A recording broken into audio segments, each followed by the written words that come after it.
హన్మకొండ జిల్లాలో ఇటీవల కాలంలో జరిగిన అభివృద్ధి కార్యక్రమాలు, ముఖ్యమైన సంఘటనలు, రాజకీయ అంశాలు తదితర విషయాలపై మా ఆకాశవాణి ప్రతినిధి ధరణికోట వీణావాణి అందిస్తున్న జిల్లా నివేదిక. ప్రభుత్వం కల్పిస్తున్న ఎల్ఆర్ఎస్ రాయితీ సదుపాయాన్ని లేఅవుట్, నాన్ లేఅవుట్ యజమానులు, డెవలపర్లు, ప్లాట్ల యజమానులు సద్వినియోగం చేసుకోవాలని హన్మకొండ జిల్లా కలెక్టర్ ప్రావీణ్య సూచించారు. ఈ నెలాఖరు వరకు 25% రాయితీతో గడువు ఉందని కలెక్టర్ చెప్పారు. వచ్చే వేసవి కాలాన్ని దృష్టిలో పెట్టుకుని సాగునీరు, తాగునీరుకు ఎటువంటి ఇబ్బందులు లేకుండా ముందస్తు చర్యలు తీసుకోవాలని హన్మకొండ జిల్లా ఇన్ఛార్జి మంత్రి పొంగులేటి శ్రీనివాసరెడ్డి సూచించారు. మంత్రి కొండా సురేఖతో కలిసి జిల్లా అధికార యంత్రాంగానికి సలహాలు, సూచనలు చేశారు.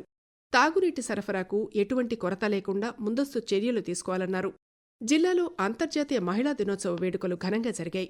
బాలసముద్రంలోని కాళోజీ కళాక్షేత్రంలో మహిళలు, పిల్లలు, దివ్యాంగులు, వయోవృద్ధుల సంక్షేమ శాఖ ఆధ్వర్యంలో అంతర్జాతీయ మహిళా దినోత్సవాన్ని నిర్వహించారు.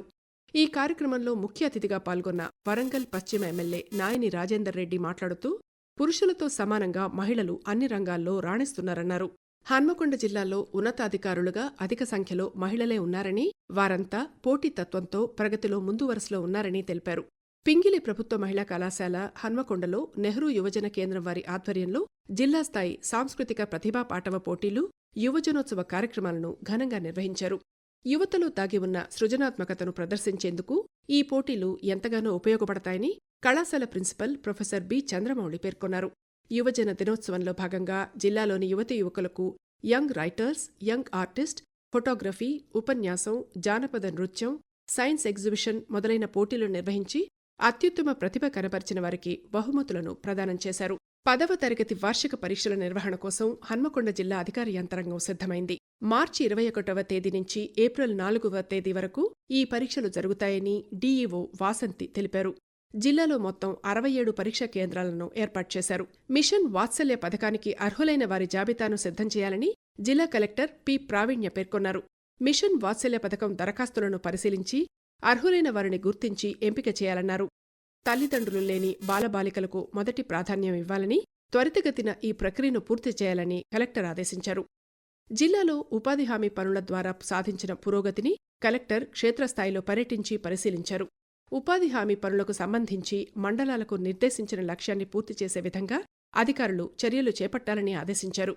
చారిత్రక 1000 స్తంభాల దేవాలయ ప్రాంగణంలో నెహ్రూ యువజన కేంద్రం ఆధ్వర్యంలో నిర్వహించిన తెలంగాణ, కేరళ రాష్ట్రాలకు సంబంధించిన కళాకారుల సాంస్కృతిక ఉత్సవం ఘనంగా జరిగింది.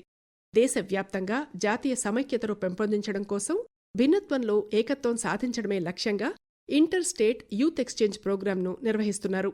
ఈ కార్యక్రమంలో కేరళ రాష్ట్రానికి చెందిన కళారూపాలైన కొల్కలి, ముటీపాటు, తిరువతిర సంప్రదాయ జానపద కళలను నృత్య రూపంలో అత్యద్భుతంగా ప్రదర్శించారు. అలాగే తెలంగాణ సంస్కృతికి ప్రతీకలైన బతుకమ్మ, బోనాల విశిష్టతను తెలియజేస్తూ యువతులు ప్రదర్శనలు గావించారు. హన్మకొండలోని చారిత్రక 1000 స్తంభాల ఆలయాన్ని హైదరాబాద్లోని US consulate general Jennifer Lawrence సందర్శించారు.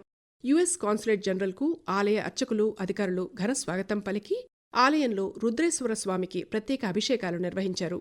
వేద ఆశీర్వచనాలను అందించారు. హన్మకొండలో నేషనల్ ఇన్స్టిట్యూట్ ఆఫ్ టెక్నాలజీలో 2025 సంవత్సరంలో స్ప్రింగ్ స్ప్రీ పేరుతో వార్షికోత్సవ వేడుకలు ఫిబ్రవరి 28వ తేదీ నుంచి మార్చి 2 వరకు 3 రోజుల పాటు అత్యంత ఘనంగా జరిగాయి. దక్షిణ భారతదేశంలోని అతిపెద్ద సాంస్కృతిక ఉత్సవాలలో ఒకటైన ఈ వేడుకలో దేశంలోని వివిధ యూనివర్సిటీల నుంచి 10,000 మంది విద్యార్థులు పాల్గొని కళాత్మక, సంగీతం, నాటకం, ఫ్యాషన్, వినోదంతో కూడిన అనుభూతిని ఆస్వాదించారు. అనేక పోటీలు, వర్క్షాప్లు, ప్రో షోలు, మ్యూజికల్ డీజేలు, బైక్ స్టంట్స్ వంటి విభిన్న కార్యక్రమాలను నిర్వహించారు. ప్రముఖ హాస్యనటుడు బ్రహ్మానందం ఈ వేడుకల్లో పాల్గొని విద్యార్థులను ఉత్సాహపరిచారు.